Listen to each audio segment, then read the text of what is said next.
The god of war.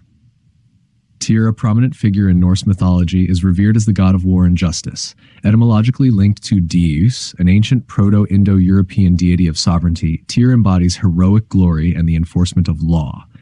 Initially considered the supreme deity before Odin's ascendancy, Tyr's name itself was synonymous with God in early Norse culture. Tyr is best known for his courageous act in binding the monstrous wolf Fenrir, a pivotal myth in Norse lore. Foreseeing Fenrir's role in Ragnarok, the gods sought to restrain him, but all chains failed against his strength. To succeed, the gods commissioned the dwarfs to craft Gleipnir, a magical ribbon made from extraordinary ingredients: the sound of a cat's footfall, the beard of a woman, the roots of a mountain, the sinews of a bear, the breath of a fish, and the spittle of a bird. This ribbon, though light and silky, possessed immense strength. Approaching Fenrir under the guise of a playful challenge, the gods enticed him to be bound, with Fenrir demanding one of them place a hand in his mouth as a pledge. Tyr, understanding the peril yet recognizing the necessity, volunteered and placed his right hand in Fenrir's jaws.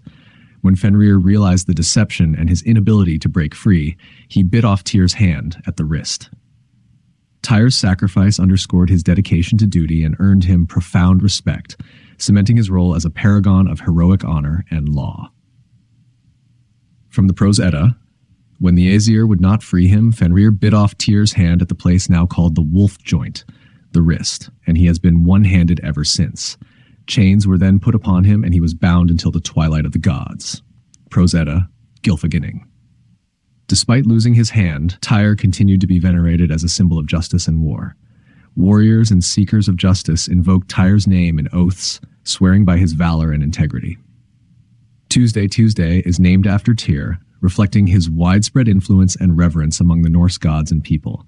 Tyr exemplifies bravery, sacrifice, and the defense of justice, even at personal cost. He stands as a moral compass among the gods, emphasizing that principles of law and justice must be upheld, no matter the sacrifice. Tyr's names. Old Norse, the most common and well-known name for Tyr, possibly related to the Proto-Germanic word for God. Tiu, Old English, the Anglo-Saxon variant of Tyr's name reflecting shared linguistic roots. Ziu, Old High German, another Germanic form of Tyr's name, showing linguistic connections. Tiwaz, Proto-Germanic, the reconstructed ancestor of Tyr's name across Germanic languages. Mars Thingsus, Roman interpretation. Romans liken Tyr to their god of war Mars, sometimes referring to him as Mars Thingsus, possibly indicating his role in assemblies or lawmaking. Epithets and bynames. Einherjar, Old Norse.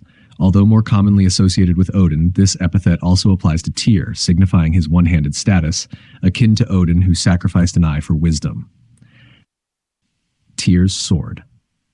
According to ancient legend, Tyr possessed a sword crafted by the same dwarfs who made Odin's spear.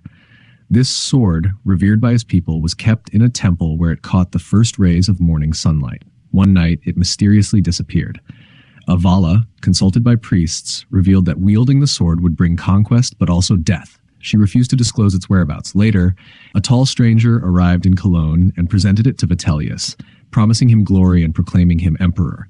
The soldiers endorsed him, making Vitellius emperor of Rome without effort on his part.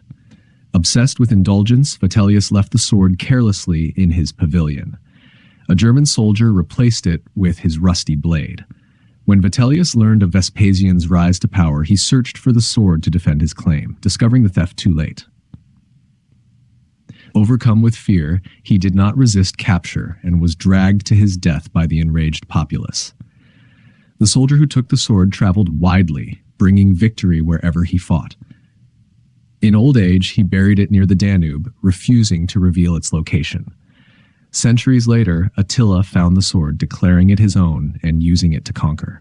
His wife Ildiko avenged her family by killing him with the sword on their wedding night, fulfilling the prophecy. The sword resurfaced in the possession of the Duke of Alva, who won a significant victory in 1547.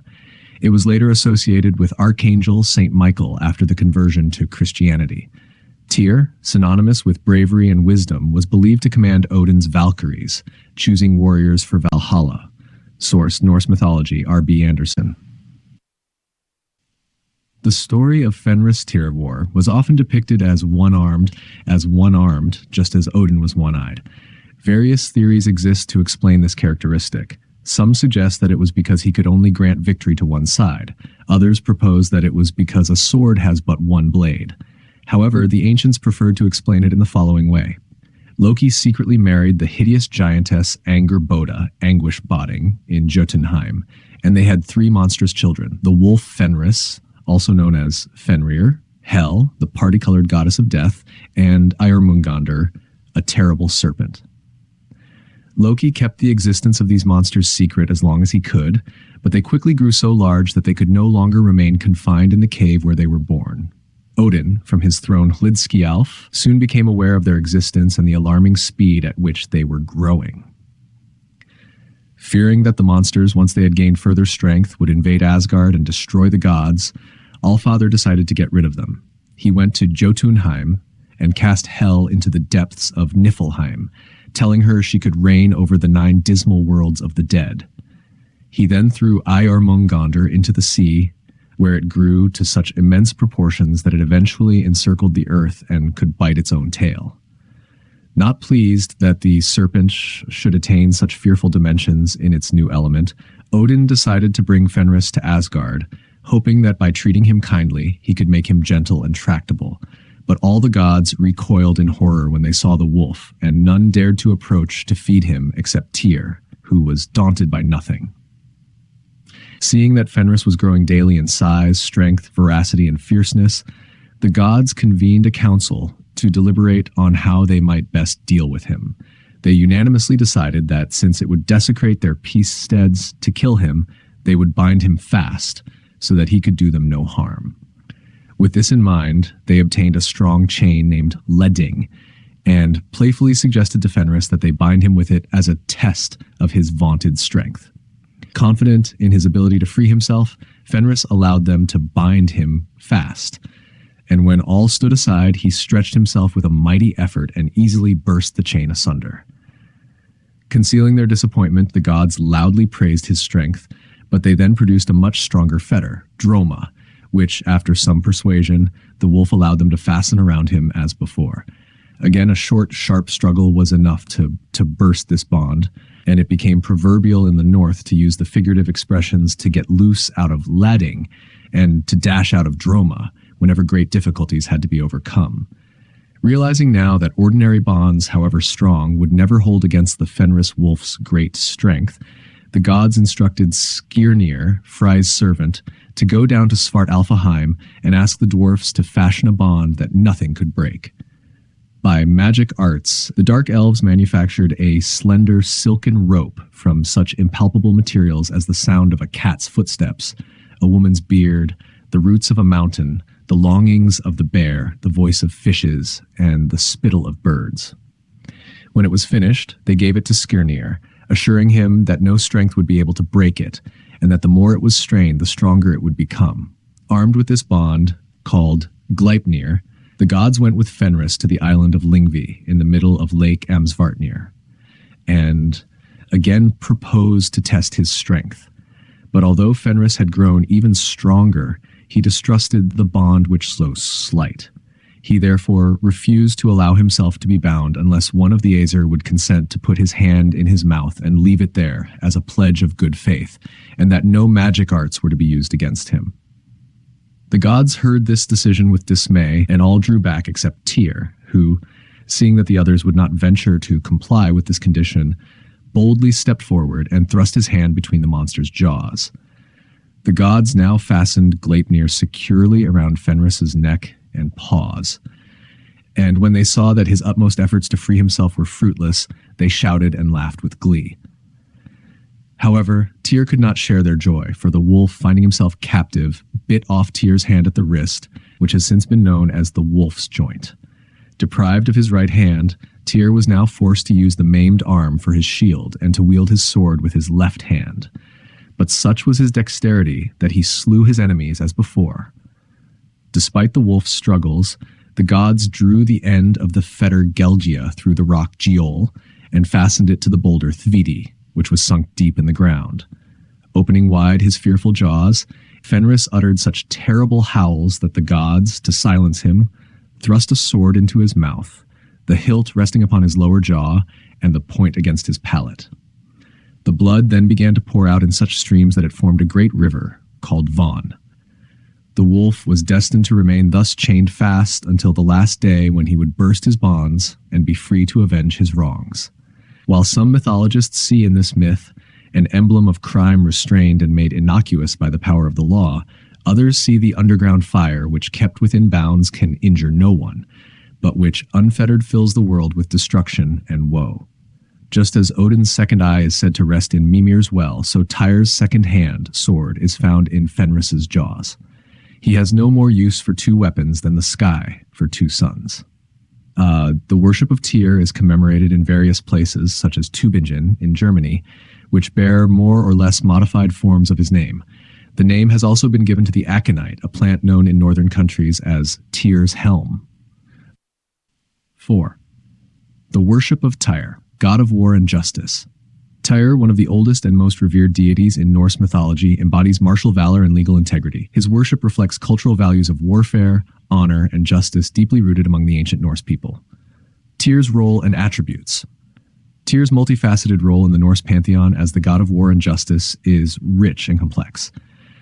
Initially associated with the sky and sovereignty, he evolved to become the embodiment of courage in battle and a divine arbiter of justice. Tyr's defining moment is his act of bravery and sacrifice in binding the monstrous wolf Fenrir, described in the Prose Edda. Tyr alone dared to approach Fenrir and place his hand in the wolf's mouth as a guarantee, while the gods bound him with the magical fetter Gleipnir. When Fenrir realized he had been deceived and could not break free, he bit off Tyr's hand. Thus Tyr is one-handed and not called a peacemaker among men. Prose Edda Gylfaginning. This act showcases Tyr's unparalleled bravery and commitment to justice, even at personal cost. Despite losing his hand, Tyr's role as a war god and upholder of justice remained unchanged. Symbols and significance. Tyr is symbolized by the spear, reflecting his martial prowess and symbolic connection to legal authority and oaths. In Germanic tradition, the spear represented legal proceedings and the sanctity of agreements, roles central to Tyr. Tuesday, Tyr's Day, in English and other Germanic languages honors Tyr, connecting the day with attributes of courage and justice. Rituals and worship practices. Tyr's worship was integral in Norse society, especially among warriors and in legal disputes. As a god of both war and justice. 1. Battle preparations. Warriors sought Tyr's favor for courage and strength in battle, as he was associated with victory. 2. Legal disputes. Tyr's role in justice led assemblies like the Thing to invoke him to ensure fairness and oath-keeping. 3. Sacrificial offerings. Offerings included weapons, particularly spears, symbolizing Tyr's warlike nature. In crises, sacrifices might extend to animals or, according to some sources, humans. Oaths and contracts. Oaths sworn in Tyr's name were considered binding. Breaking them was seen as a violation of divine order. Transition from paganism to Christianity. With Christianity's spread, worship of Tyr, like Norse paganism, declined, yet his legacy persisted in Christian saintly ideals and legal norms in Nordic regions. Tyr's virtues of justice, honor, and bravery endured in these cultural transitions. This passage celebrates Tyr's enduring influence on Norse culture, reflecting his role as a revered deity of war and justice.